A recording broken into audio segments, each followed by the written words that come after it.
Comment concilier action individuelle et effort collectif pour le climat? Bonjour, c'est Pénélope Hérault, je suis journaliste météo et climat pour BFM TV. Vous écoutez la question météo-climat.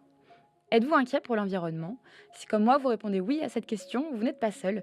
Selon un sondage Ipsos, 2 Français sur 3 partagent cette préoccupation.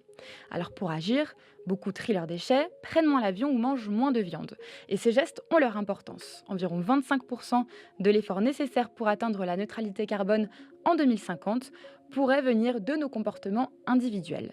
Un quart, c'est encourageant pour certains, mais pour d'autres au contraire, beaucoup se disent alors à quoi bon si les grandes structures ne bougent pas?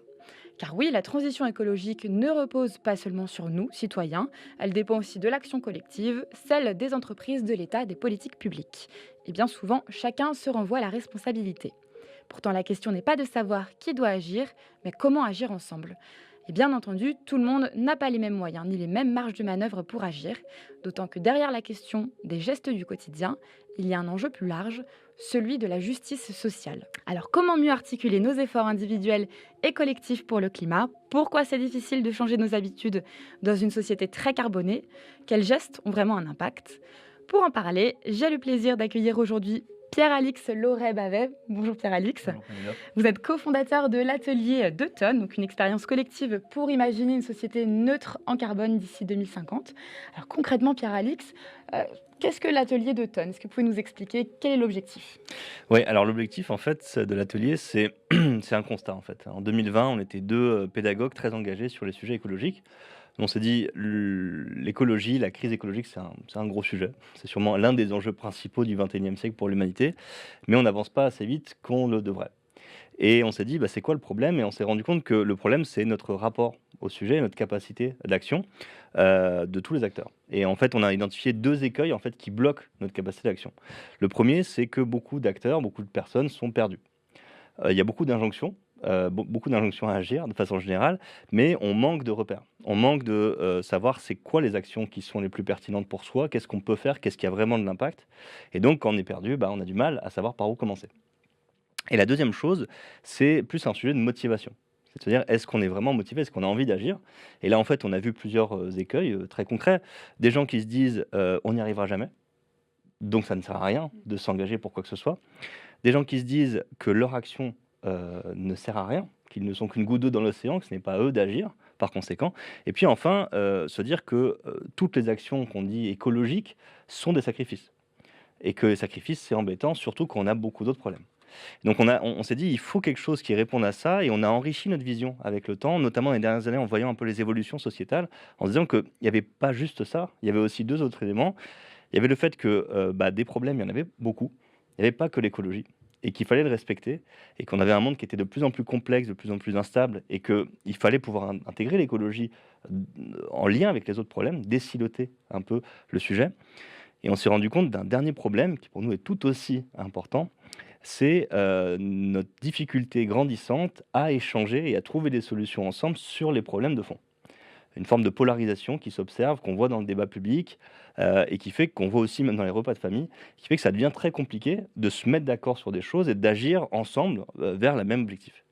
Et on s'est dit: «Bah, il faut que qu'on crée des expériences, qu'on crée des moments où on peut répondre à ça». Et c'est pour ça qu'on a créé Doton et qu'on l'a amélioré avec le temps pour qu'il réponde à ça. Alors Doton, c'est quoi? C'est un atelier d'intelligence collective. Donc on va réunir un groupe de 5 à 15 personnes dans une pièce, ou en ligne pendant 3 heures et on va leur lancer un défi, c'est de respecter les engagements de l'accord de Paris sur le climat, qui prévoit donc, de limiter le changement climatique, et pour ça, il faut baisser notre empreinte carbone et il faut la baisser, beaucoup. Alors l'empreinte carbone, c'est quoi? C'est, la mesure qu'on a de l'impact de quelque chose, comme un mode de vie, sur le changement climatique. Et donc ça va nous permettre de mettre un seul chiffre pour quantifier l'impact d'un mode de vie ou d'une entreprise ou d'un pays en général sur le changement climatique et donc ça permet d'avoir un indicateur unique, ce qui est très pratique. Et ben, dans l'atelier, c'est ce qu'on fait. On part de son empreinte carbone qu'on calcule au départ au niveau individuel et on a un défi ensemble, c'est d'atteindre, les fameuses 2 tonnes d'émissions, d'empreinte carbone par an et par personne en 2050 en prenant tout un ensemble d'actions et en voyant leur impact en temps réel sur notre empreinte carbone. Et donc c'est un exercice prospectif, c'est très gamifié, on joue et on met en place des actions et grâce à un simulateur qu'on a créé, on voit leur impact. Et donc on a des tours d'action qui représentent 3 à 4 années, dans le temps et puis on voyage dans le temps et on le fait avec une particularité, c'est qu'on le fait à la fois au niveau individuel, on essaie de réduire son mode de vie et à la fois au niveau collectif où on incarne, les entreprises et l'État et on voit l'impact de ces acteurs-là sur, l'empreinte carbone de tous les Français et sur la sienne. Mmh. Et à la fin, on essaie de voir, est-ce qu'on a atteint ces fameuses 2 tonnes? Et si on n'a pas réussi, et bah, qu'est-ce qu'on en tire comme leçon? Et on essaie d'apprendre des choses de ça. Et alors justement, donc, vous le disiez tout à l'heure, hein, le point de départ, c'est déjà de savoir où on en est, de calculer, son empreinte carbone et en général, en fait, comment ça se passe? Quelle est la réaction des participants au moment où, dès le départ, ils calculent leur empreinte carbone, ils voient leurs différents postes d'émission? Qu'est-ce qui saute aux yeux des participants en général? Bah, c'est vrai que c'est souvent il y a déjà un premier effet de surprise avant même de commencer l'atelier, parce que je l'ai dit, 2 tonnes, donc c'est le nom de l'atelier, c'est l'objectif pour 2050, mais on faut voir d'où on part. C'est ça qui montre la hauteur de la montagne qu'on doit franchir ensemble et en fait, déjà, la quand on voit la moyenne aujourd'hui, c'est ça qui choque les gens souvent, c'est qu'on est à un peu moins de 10 tonnes en France, en moyenne par an et par Français. Donc ça veut dire qu'il faut diviser par 5. Donc déjà, on comprend que c'est un gros défi et souvent, il y a des gens qui croient que la moyenne en France, c'est 4 tonnes, 3 tonnes et là, on dit: «Non, 10 tonnes, ah waouh!» Et quand on pense que l'empreinte carbone, ça représente tout un mode de vie ou toutes les modes de production, on se dit: «OK, donc là, il y a vraiment un gros changement à mettre en place». Mais après, on voit qu'en fait, il y a des réactions qui sont très différenciées et c'est assez paradoxal. En général, les gens qui sont assez peu engagés sont positivement surpris par leur empreinte carbone. Ils se disent: «Ouh là là, mais moi, je vais faire péter les compteurs» et en fait, ils disent: «Bah, sinon, je suis pas si mal par rapport à la moyenne». À l'inverse, il y a des personnes engagées ou qui se disent engagées, qui elles sont parfois, plutôt choquées dans l'autre sens en disant: «Je m'attendrais à être à 2 tonnes ou 3 tonnes et en fait je suis à 8 tonnes et c'est une catastrophe» et donc on voit là que ça en dit parfois beaucoup plus sur, la psychologie des gens et leur rapport au sujet, Mmh. que sur, bah, la vérité de, est-ce qu'ils sont au-dessus ou en dessous de la moyenne? Voilà. En tout cas, si on se fie à cette moyenne, effectivement, l'horizon, c'est 2 tonnes par an et par personne en France, on précise. Hem, Ce qui veut dire finalement diviser par 5 nos émissions de CO2. En l'occurrence, quels sont, on va dire, les deux trois gestes du quotidien plutôt faciles à mettre en œuvre et qui ont de l'impact, individuellement encore, je parle? Individuellement, très bien. Bah, en fait, il faut repartir des plus gros postes, en moyenne, puisque, une empreinte carbone, c'est individuel, donc ça dépend énormément. On n'a pas les mêmes modes de vie, donc c'est très différencié d'une personne à l'autre. Cependant, si on prend la moyenne en France, bah, on voit que les 3 plus gros postes d'émissions, c'est le transport, c'est un quart, grosso modo, l'alimentation, un quart, et puis l'énergie qu'on utilise pour le logement, qui est aussi une grosse, quasiment une tonne, donc à 10. Et donc en fait, bah, on voit très vite les gros leviers. Le premier gros levier sur les transports, bah, les modes de transport qui émettent le plus, ceux qui utilisent beaucoup, de pétrole et donc ça va être l'avion au premier plan. Donc si on peut réduire, l'avion, voire l'arrêter et se dire que le Périgord, la Côte d'Azur, le Nord-Pas-de-Calais, c'est très beau aussi, bah, forcément on va avoir, beaucoup d'effets pour ceux qui prennent l'avion, parce que pas tout le monde. Si on peut réduire, passer plus de temps dans les transports en commun, quand on a accès à des transports en commun ou de mobilité douce ou du covoiturage, on a un gros effet de levier. Sur l'alimentation, c'est la viande.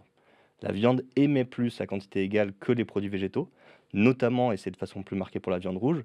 Donc là, si on peut réduire, remplacer des repas et en consommer beaucoup moins, on aura un gros effet de levier. Et enfin, sur l'énergie, très rapidement, c'est l'énergie qu'on utilise pour le chauffage. Et donc là, il y a plein d'actions. C'est pas juste baisser le thermostat, ça peut être une action, mettre un pull en plus, mais ça peut être aussi bah, rénover son logement, changer le système de chauffage quand on en a les moyens. En tout cas, il y a cette question effectivement de moyenne aussi qui est un point intéressant. En France, on est autour des 10 tonnes en moyenne, mais cette moyenne cache évidemment des disparités, hein, et là-dessus, les chiffres sont sans appel.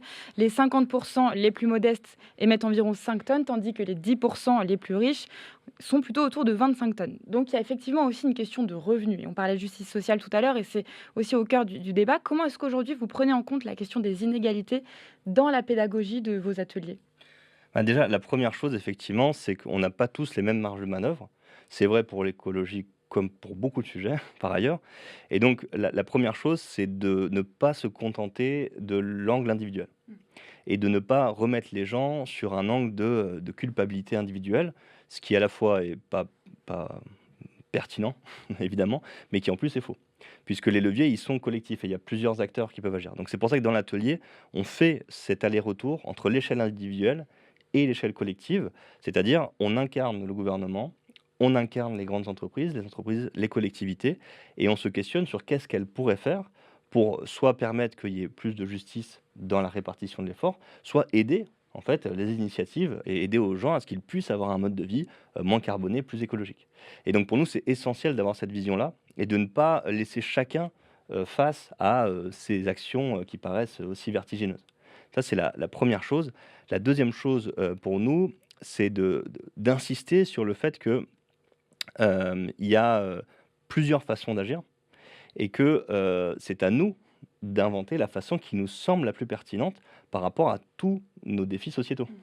Il n'y en a pas qu'une. Et donc, l'atelier, c'est avant tout un lieu où, au lieu de juste apprendre, on débat. On échange avec des gens qui ne sont pas toujours d'accord avec nous, qui n'ont pas les mêmes modes de vie, qui n'ont pas les mêmes enjeux. Et le but, c'est d'aller dire, bon, bah, tu as des problèmes, d'autres, moi aussi, quels sont les points communs, quelles sont les différences et sur quoi on peut tomber d'accord. Et peut-être que c'est sur ça qu'on doit travailler.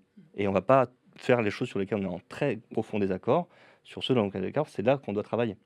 Et là, on peut permettre d'aller chercher un peu plus de notions de justice, en fait, et de chercher les marges de manœuvre qu'on a qui sont plus fortes. La troisième chose pour nous qui est importante, c'est d'insister sur l'éco-bénéfice. On a trop tendance à siloter les sujets, mais à dire, bon, là, j'agis de façon écologique, et puis demain matin, j'essaierai de régler le problème du logement, et puis demain matin, j'essaierai de régler le problème du pouvoir d'achat. Sauf qu'en fait, c'est la même chose. Donc effectivement, si on me permet de rénover mon logement, soit parce que j'en ai les moyens, soit parce que l'État m'y aide, par exemple, eh bien, c'est tant mieux, parce que je vais dépenser beaucoup moins d'argent en termes, et donc je vais gagner du pouvoir d'achat.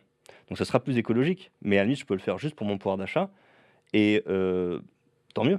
Et donc peut-être que toi, tu le feras pour ton pouvoir d'achat, que moi, je le ferai pour des raisons écologiques. On fait la même chose, formidable. Et donc plutôt que d'être sur l'enjeu des marges de manœuvre et de la question de l'effort et de la répartition de l'effort, c'est de voir les bénéfices. On parle de pouvoir d'achat, on parle de santé, sur l'alimentation, sur la mobilité douce, etc., où on sait qu'on a, tous les médecins le disent, on a besoin d'agir là-dessus. On parle de souveraineté, notamment au niveau énergétique, de dépendance à des pays avec lesquels on n'a peut-être pas forcément envie d'être dépendant sur notre approvisionnement énergétique. Il y a beaucoup de choses qu'on peut faire qui sont aujourd'hui cataloguées comme écologiques, qui sont en fait des réponses à ça. Et si on va vers là, alors là, la question de la justice se pose différemment, puisqu'on dit, là, en fait, c'est la justice, c'est du pouvoir d'achat. Donc on contribue à de la justice sociale si on favorise ça. Et pour nous, c'est important, d'autant plus que nous, notre rôle, comme j'ai dit, avec les ateliers comme ça, c'est de générer des espaces de débat qui sont fertiles et qui sont sereins. Alors fertile, c'est quoi? C'est qu'on donne de l'information aux gens. On leur dit pas juste parlez-vous et puis trouvez des solutions. On leur donne de l'information sourcée, scientifique, accessible pour qu'ils puissent prendre des décisions éclairées, mais on leur dit pas quoi faire. Et pour nous, on veut s'en tenir à ça, à dire tenons-nous à la dimension objectivable du débat sur les solutions de la transition écologique. Et donc, il n'y a pas besoin de faire de la politique, on n'a pas, nous, de prosélytisme politique à faire. On dit on vous donne des informations, à vous d'échanger, à vous de prendre des décisions, à vous de confronter ça à la réalité. C'est ce qui est particulièrement intéressant parce que on parle beaucoup de triangle de l'inaction. Donc effectivement, quand chaque niveau se renvoie la balle, et c'est ce qui est aussi intéressant, c'est que là, ce que j'entends, c'est que avec l'atelier, ça transcende finalement ces différents niveaux. Donc on voit bien la complémentarité. Et il y a une autre notion aussi qui est intéressante, c'est la question des imaginaires.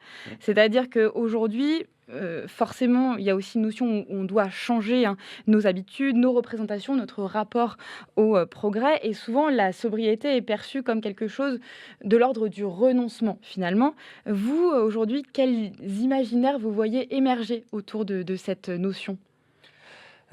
Déjà sur le triangle de l'inaction, moi je pense que c'est essentiel de le prendre en compte en fait, parce que je crois que des fois on n'arrive pas à se comprendre, et il y a des gens qui sont très engagés qui ont du mal à comprendre ceux qui ne sont pas engagés sur l'écologie.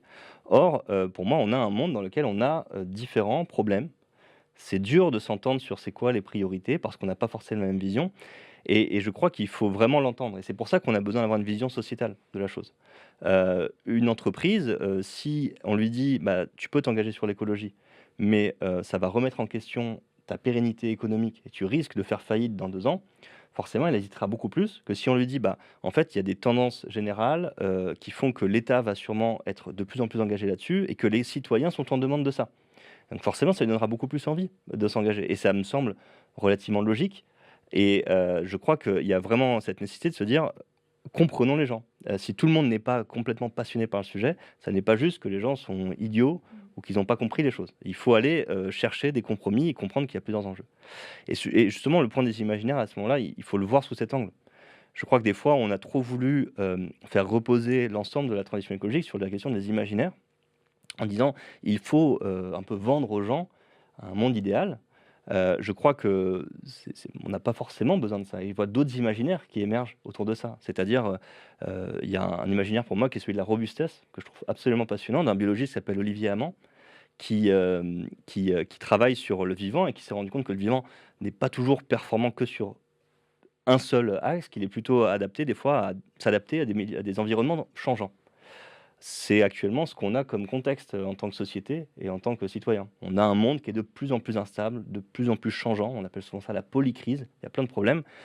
Beaucoup de solutions de la transition écologique sont des solutions qui nous permettent d'être plus robustes. C'est-à-dire de s'adapter plus facilement à ce monde-là, de dépendre de moins de ressources, de faire que s'il y a un Covid demain, on pourra plus facilement, s'en tirer, d'avoir, beaucoup moins de problèmes de souveraineté énergétique et cetera. Et donc, ça pour moi, c'est un bel imaginaire qui peut parler à tout le monde. Dire: «Bah tiens, ne soyons pas écolos, mais créons une société plus robuste». Et cette société-là, ça peut être aussi, localement. Faisons un territoire qui, peut continuer à vivre ensemble, quoi qu'il arrive dans le monde par ailleurs. Je trouve que ça, c'est fécond. Et souvent, c'est d'autant plus fécond que, cette robustesse-là que défend Olivier Hamon, ça passe par, une chose qui s'appelle l'abondance des interactions. On a besoin de se parler. Se parler, ça prend du temps. C'est pas toujours ultra efficient.